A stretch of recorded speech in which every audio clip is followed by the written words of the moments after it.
with no further ado, man, we're gonna get Buddah Bless in, man. Let's get his man. Yeah. What's up, my boy? Good. How you doing, bro? Yeah, what's up, chat? Bro, where are you originally from, bro? I was born in Long Island, New York. Long Island, New York. I was born in Long Island, New York. I was raised down here though, Stone Mountain, Georgia.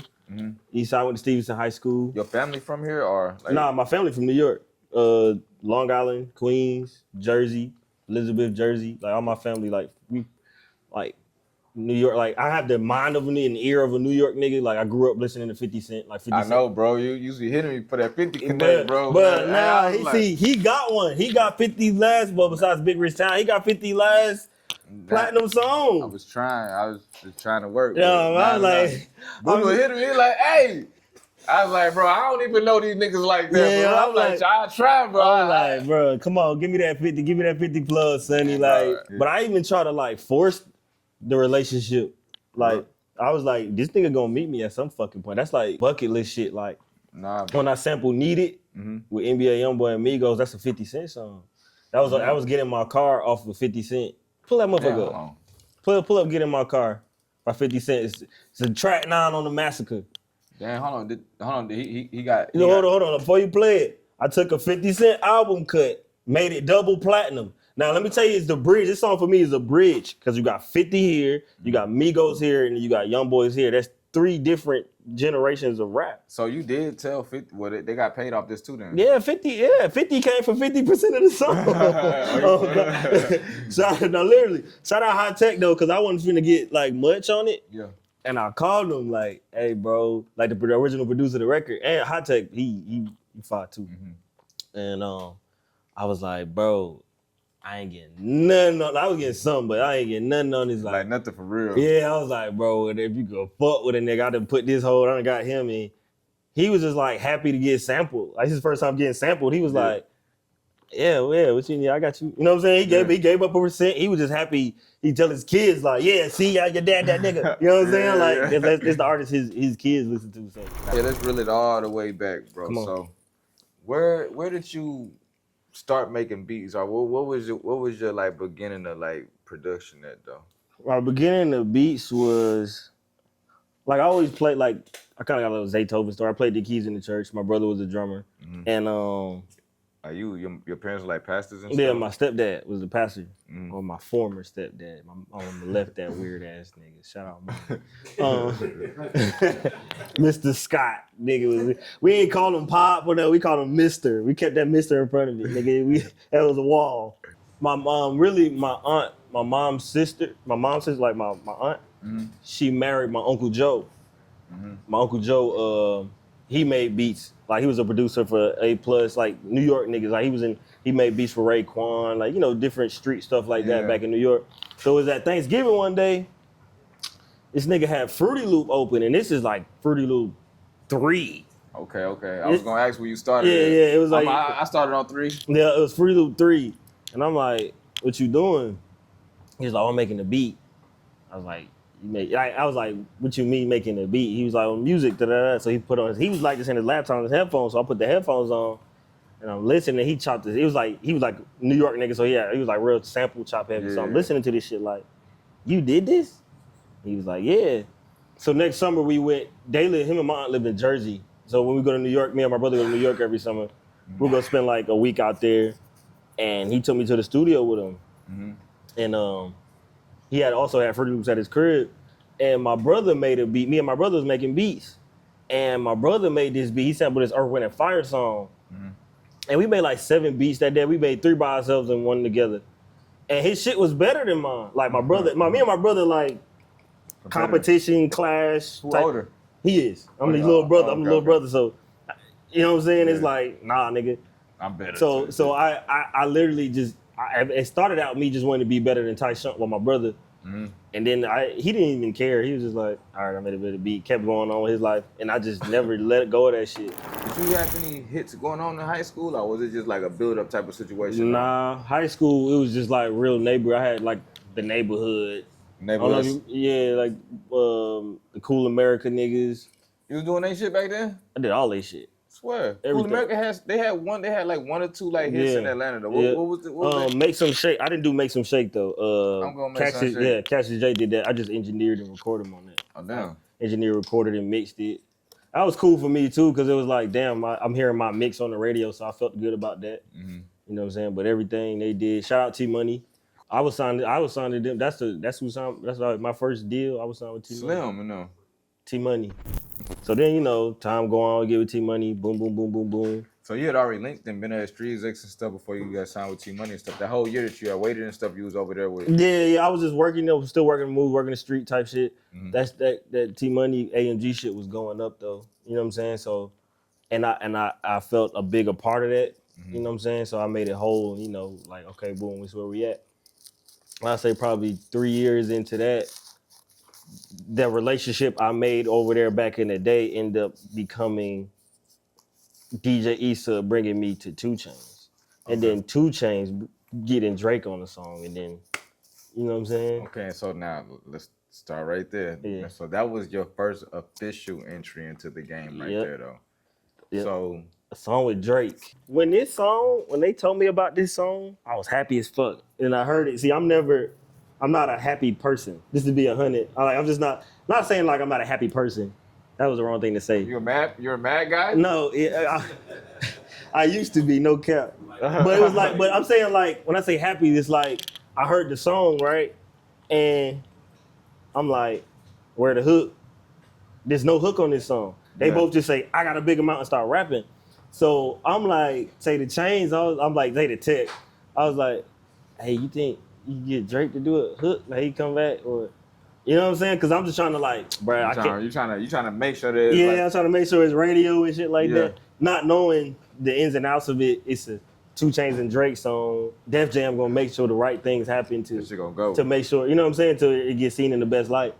But I was mad as fuck with no hook. And then when it came out and did what it did, I was like, oh, I get it. Sometimes you gotta just let niggas rock. Like a vibe is a vibe. You know what I'm saying? So shout out Drake, shout out Drizzy, man. Do you mind me asking, how much did you charge for this beat? To be 100? Yeah, be 100. $1,000. I ain't mad at it, shit. No, let me tell you how it went though. It was $1,000 because they came to me like, "Oh, we putting it on the tape." Da-da-da-da-da. You got that? I said, "Bro, I don't give a. Is it coming out? I didn't give a fuck about that. Like, but I didn't give a damn." I'm like, "Well, that make it easier for it to get out." And I didn't even have $1,000 in my name at that point. I'm like, shit, this the most I got paid. It ain't nothing but to go up from here. But it ended up being on, because the record did so well. You know how back in the day had to do good on the mixtape for it to go ahead get and on the cross album. over, yeah. And then when it got on the album, we did paperwork again. Okay, yeah. And I got paid again. So I got $7,500 that time. Okay, cool. You know Makes sense. Yep. But the first time, initially, I sat down, I said $1,000. They said, you got $1,000. I said, is it coming out? Goddamn, like, I didn't care about the $1,000. You could have said, hey, bro, we just doing it for free. Or no advance. I didn't understand that anyway. Who made your tag, bro? Where did that come from? The Buddah Bless This. It was the phrase Buddah Bless This Beat. I was Buddah Bless. My middle name is Buddah, first of all. Your middle name My middle name on my birth certificate is Buddah. For real? Yeah. Buddah Bless came from my uncle, but Buddah Bless This Beat is something I came up with. Mm-hmm. And it was this girl who used to be with BRS Cash. And I said, go in the booth and say it. And she said it. At first it was, oh, Buddah Bless This Beat. And then I took the O out to make it sound less sexual. You know what I'm saying? So yeah, so after this, it just start going up through the roof for you now. After this, I got my second song with 2 Chainz. It was called Counting. Was you here for this video? No. I was mad. I just fucking... we shot the video. I'm like, Tech, you gotta tell me shit like that now. I be getting mad, especially when I see the video. I be like, there's so many people in this video that ain't got nothing to do with the song. Couple of hoes out of here. You know what I'm saying? I'm like, damn, Frozen in that bit. They more important than me. Right. Yeah, hey. It's so Chainz did that. Chainz did that to me too. Hey, you was in a birthday video on the steps, right? Barely. my leg. Nigga say, my legs was in that motherfucker. They had everybody else in the world in that bitch, though. Everybody else in the world in that motherfucker, man. Like, after these records, my contract was up. And I I didn't renew. I felt like my obligations was over with. It was time to go make my own, staying in the game, you know, my own money, you know, 100% coming to Buddah now. What's up, man? I didn't, my folks tried to come at me with pub deals and shit, but I was like, nah. You never did no pub deal? Yeah, I did. But I'm saying at that point, I was like, nah, I ain't want to do nothing because I wasn't hearing $1 million. So Hold on, so you didn't, all right, so, but you haven't, hold on. They won't offer you no million when you They wouldn't offer me no million because that pub deal would have been the pub deal with T-Money catalog.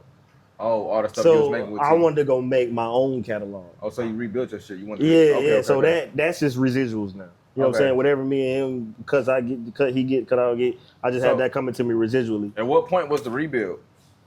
At the end of the contract. No, I'm saying music wise, like what point was the rebuild? Like everything from this point on was going straight to Buddah and not to that side though. Stripper Bowl with Migos came out. Stripper Bowl with Migos came out. Stripper Bowl, like, and that's what that, like, every record has a timestamp of something to me, bro. Like for this was like, okay, this is for me now. Like I paid him back. Yeah. I fulfilled my obligation. This is for me now. Yeah, it's like, yeah. Then I was getting little placements in between there. Yeah. Then Make No Sense came. Make No Sense. NBA. Make No Sense came. That was under all the new regime. That's all me. Damn, so you. And at this point, I had no manager. I had no pub deal. I had nothing. It's just me, like out here. So how was you collecting the money then? Or was it just coming to you? Yeah. You ain't collecting the right way. You know what I'm saying? Like you collecting their way. Yeah. You get the BMI checks and shit like that. Remember BMI, the writing checks and shit like that. But when I Make No Sense came, then they started coming to me like, hey man, you want to da da da da, and they was coming in like 600,000-700,000. I'm like, nah. I said I need an M. And then they was like, when I started saying that, everybody was saying like, yeah, we'll give you an M. APG said they'll give me an M. Hold on, but they was coming in low at first. Yeah. I was like, I need $1 million. And they was like, and when they switched so fast, I was like, what's more I can get? Because they was willing to give me that anyway. Like, like, of course we'll give you an M. Yeah, right. Like, so all you want, an M? Right. So I started, because I had 2 producers signing me, hit him with the jabs. I remember Jabs. He came over here a long time ago. Hit him with the jabs and Seth. So I was like, you know what, man? I got these producers signing me. I can't even feel right if I can't get them in, then I don't, you know what I'm saying? Like, now granted, I wasn't finna say no to the M cut for these niggas, like, but I was trying to see what I could do. Yeah, you try as far as like getting your label and stuff. Yeah, right. So Sony, they was like, Sony came back the next day. We'll do the deal with you and your producers, but you have to sign tomorrow. You have to sign today. You got to sign by the end of the night today. I said, hell yeah, send my lawyer shit. So did you got money for them too and got money for you? Yep. And they ain't have no placements? Very few. They ain't have placements to be getting no pub deals and shit. Not to be getting no 100 plus. So was like 20 and 21 at the time too. Was it money specifically for them or was it money for your whole production? That was money for them. It was money for them. Like I got them, they were signed to me now. Granted, me and Sony split their. That's what they should. Yeah, you know what I'm saying? Like the side that they give up, me and Sony split that. So like their residuals that came in through there, still, you know. But yeah, hell yeah. After this, what would you consider? Would this be to you consider your biggest record right here? No, Heat came before this, but T-Money got Heat. Oh damn! Hold on, Heat came before. Hold on, this before the boot. This before the whole. This is before just me type shit. This record, I still get nice checks off this. Bro, you made this beat, bro. No sample. You made this beat, brother. No sample. I've never, bro. What the fuck? This got your tag in it, bro. I have my tag in the Chris Brown song. You don't get that on his album. This whole album had no tag. What you use? Damn, bro. I never knew you made this beat, bro. Yeah, that's that. That was the one. My grandmother was like, "You just doing so good." Yeah. She heard this is where you hear this everywhere. You heard this? Yeah, I heard this everywhere. This is like the first time I was on Big Amount. Nah, Big Amount was everywhere too, but this was like everywhere. Weddings. See a lot of that on Instagram. It was just she could live in a lot of spaces. Yeah. Damn. But this wasn't like this is the last song. T Money got Big Amount, and he got this. It was the last. So he got a good sandwich. Boy, that boy got a foot long. I'm telling you, pause. Yeah, pause. I'm saying. Like, Nah. So this is considered your biggest record. So what is your? It's my biggest. It was on the chart the longest. It's the most certified platinum, but the most money I made on the song was Out West. It was like because it was radio and Fortnite. Fortnite took that shit out of here, bro. Like sync license. Yeah, tell them about it, man. Man, sync license, that don't go toward radio and sync license don't go towards your RIAA certifications. It just goes towards them being able to use the record now. Fortnite using a record, and I got 2 Fortnite songs. So the one with Lil Yachty too, the coffin one. Damn. But when that shit happened, bro. Tell us about the check, bro. The check? I'm a pretty simple guy. The check was enough for me to be like, yeah, I might want to put my kids in private school. I ain't do it, but you know what I'm saying? The Out West is when I caught the Corvette. I was like, I'm overly happy. This shit made me so much money, bro. Like how much, bro? Like damn. This one song had to like in totality, had to at least make me like half an M. God damn, bro. So that must mean the checks on here is really retarded. Yeah, and it's still coming. This song at least made me half an M. And then like when I got the master royalties from it, it was like 200,000. Oh, you got the master royalties, so you had Yeah, and that was like 3-4 points. And that's what made me think. If I got $200,000 off of 4 points, how much did they make, bro? Hey, we producers need to start. We need to at least come in at a 10, cause we get like, who the fuck made it 3 and 4 points? Who the nigga that set that? The nigga that accepted that. That's who made it standard. Once he accepted it, that fucked it up for all of us, man. And the thing is, it's the crazy thing. How does it come in at 3 and 4, and the publisher we made half? It's like, you know how much power we had if we had, like, why don't we get half the master? It's because it's easy to disguise it with all the other numbers and shit, though. You know what I'm saying? Where, you know, say if a nigga, so you got the base is 0, right? Mm-hmm. A nigga make 200,000, right? Mm-hmm. A nigga happy with 200,000. But if you don't know a nigga making goddamn 2 million basically and giving you a little 200,000 off that 2 million and shit, though. If you don't know it, you happy with 200,000. You think 200,000 is it's kind of like similar when you said them niggas was like when you asked for $1 million, them niggas was like, of course. Yeah. Because some niggas already knew. You know what I'm saying? Like especially APG, they came through because first of all, you know, YoungBoy was with APG already though. Mm-hmm. Yeah, right. See, no, I ended up going with Sony though. But I'm just saying. APG came with it makes sense for them, right? They already knew. Right, you know what I'm saying? That's why they weren't tripping about like doing the M. You know what I'm saying? Plus other songs too. See, they gave me the M and Out West wasn't even out yet. That's what tripped me out. Like this shit got half of my deal.